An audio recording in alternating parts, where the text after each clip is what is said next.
Bagian penting dari sebuah koalisi perubahan yang lewat jalur. Nah, Pak, sebetulnya persiapan apa yang dilakukan oleh teman-teman TKN terkait persiapan ini kan hanya tinggal hitungan hari, Pak. Kan ada saksi, ada gerakan-gerakan relawan dan segala macam. Sebetulnya apa, Pak, yang bisa dilakukan? Pertama, memang kita menyiapkan saksi, itu pasti itu dilakukan sehingga nanti di setiap TPS itu dipastikan ada saksi untuk pilpresnya.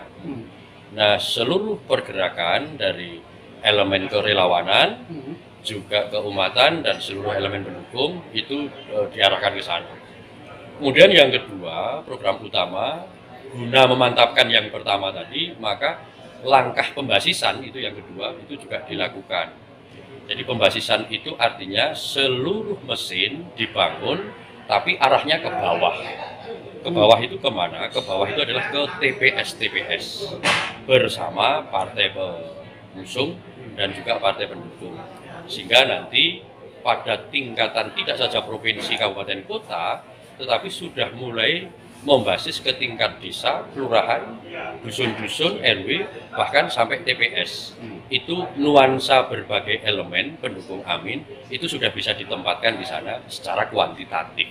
Saya kira itu yang menjadi dua program utama. Ya, Pak, ini kan sebetulnya masyarakat banyak menantikan sebetulnya apa yang akan dilakukan oleh tim TKN Amin sampai strukturnya ke bawah, karena Pak Yana juga sudah masuk ke berbagai relawan Amin. Di situ juga memang masih banyak perlu diinformasikan lebih banyak tentang apa yang harus dilakukan oleh tim relawan Amin untuk menghadapi menurut saya, Pak, dalam tanda petik perang. Karena kan yang dihadapi dengan berbagai macam. Kemudian apa sebetulnya harus dilakukan oleh teman-teman relawan di bawah nih, Pak? Di bawah nih, Pak. Ini untuk teman-teman relawan. Jadi yang harus kita sampaikan adalah bahwa pasangan Amin ini membawa gagasan atau membawa visi-visi besar di mana itu akan menjawab problem-problem yang dihadapi secara mendasar oleh bangsa ini. Misalnya soal keadilan sosial di berbagai aspek kehidupan.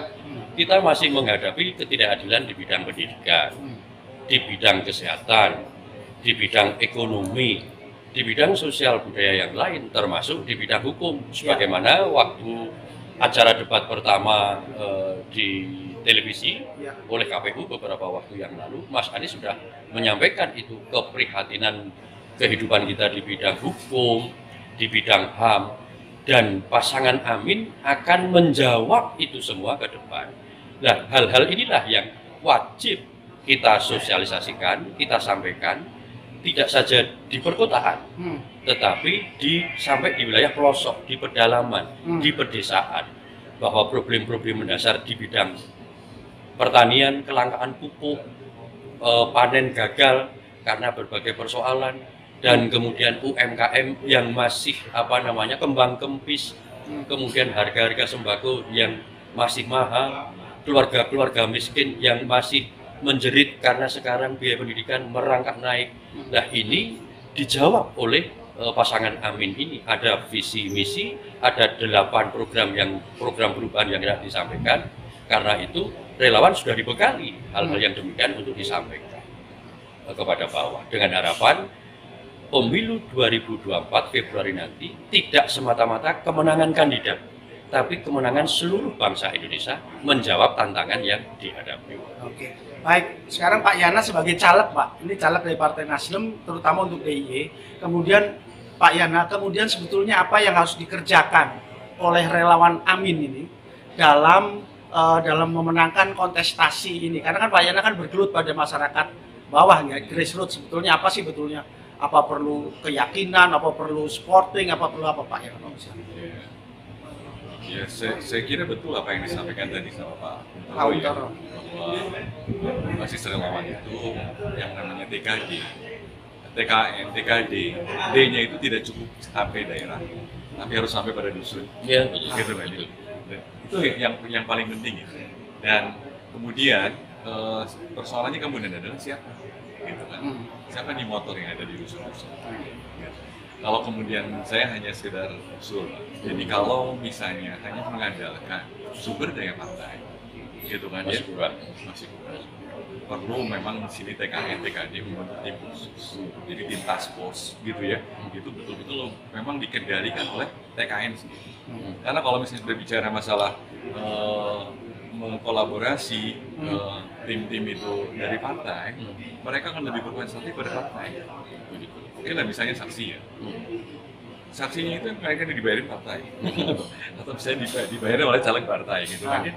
Nah, saksi tersebut itu dominan dia bekerja hanya untuk yang sesuatu yang memberi gitu. Yang caleg Nah, ya. yang caleg memang betul di sini ya, persoalannya adalah kos gitu kan ya, akomodasi ataupun apapun itu, misalnya untuk kemudian kita mintai tolong gitu kan sampai ke level paling dasar sekalipun, dusun, TPS dan seterusnya. Nah, inilah kemudian makanya tadi saya ngobrol-ngobrol di sana dengan beberapa kawan, pentingnya memang menggalang relawan yang digital dari para pemilih pemula. Para pemilih pemula itu di saat idealismenya masih menggebu, ada di milenial sama Gen Z. Generasi milenial Gen Z itulah yang kita garap. Saya mahasiswa, para pelajar, aktivis pelajar, pada Pak Pemuda Karang Taruna, bisa lah kemudian panggung-panggung politik setiap desa itu digelar. Ya. Karena itu juga jadi sebagai hati nih ya. Dan itu mayoritas kan, sarana edukasi betul. Jadi Sarana pendidikan politik. Saya kemarin bertemu satu lurah. Kebetulan Pak Lurahnya itu punya apa ya, punya visi dan dia insya Allah relatif netral, gitu kan ya. Saya bilang, coba Pak dibuat panggung politik, undanglah itu caleg-caleg dari mulai tingkat kabupaten, tingkat provinsi yang berbasis di lurah yang bersangkutan. Supaya cerita visi-visi. Biar dia bercerita tentang visi, gitu kan. Nah, dan nampaknya mungkin ini apa celah-celah ini perlu kita lakukan ini sebagai tim kemenangan Amin gitu ya. Baik, Pak, sekarang Pak Untoro ini saya perannya agak Pak. Sekarang perannya teman-teman yang tentu saja yang berafiliasi dengan Amin di tingkat perguruan tinggi, Pak. Di tingkat misalnya ada mahasiswanya, ada dosennya untuk mengantisipasi tanda-tanda yang kurang demokratis gitu, Pak. Sebetulnya apa yang akan dilakukan nih, Pak? Nah, ini kan tidak membocorkan strategi, tapi ini kan harus ada antisipasi, Pak. Silakan, Pak. Kita selalu pertemuan rutin itu, Mas Wijo. Jadi entah itu pertemuannya offline ataupun pertemuannya online, kita lakukan diskusi. Kita ini kan meneladani apa yang selalu disampaikan oleh Mas Anies, bahwa kita ini iuran gagasan, investasi gagasan untuk bangsa dan negara. Selalu yang kita lakukan pendekatan kepada sivitas akademika dari berbagai perguruan tinggi, dari berbagai universitas yang ada, bahkan tidak hanya di Jogja tapi secara nasional, itu dengan forum-forum akademik.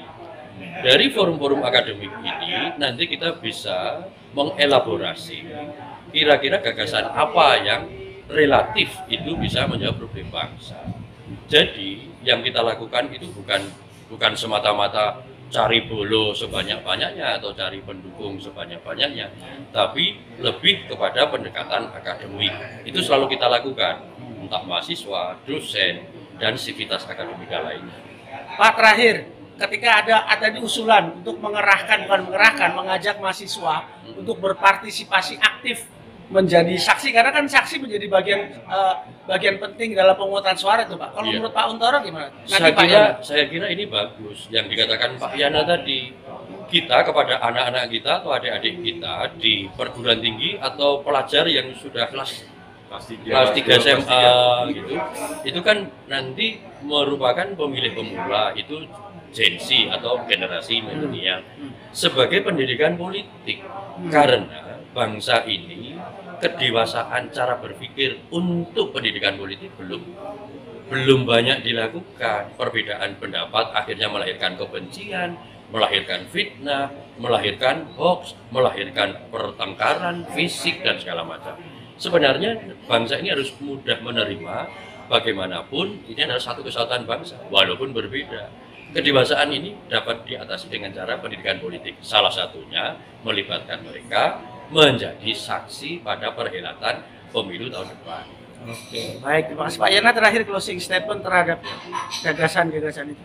Ya, kalau saya terus terang emang lebih menekankan pada persoalan-persoalan tadi ya, teknis lapangan. Karena problem di masyarakat itu sangat kompleks. Bahkan mungkin saya tidak bisa saya bayangkan di luar DIY. Di DIY sendiri di wilayah pedesaan, mohon maaf.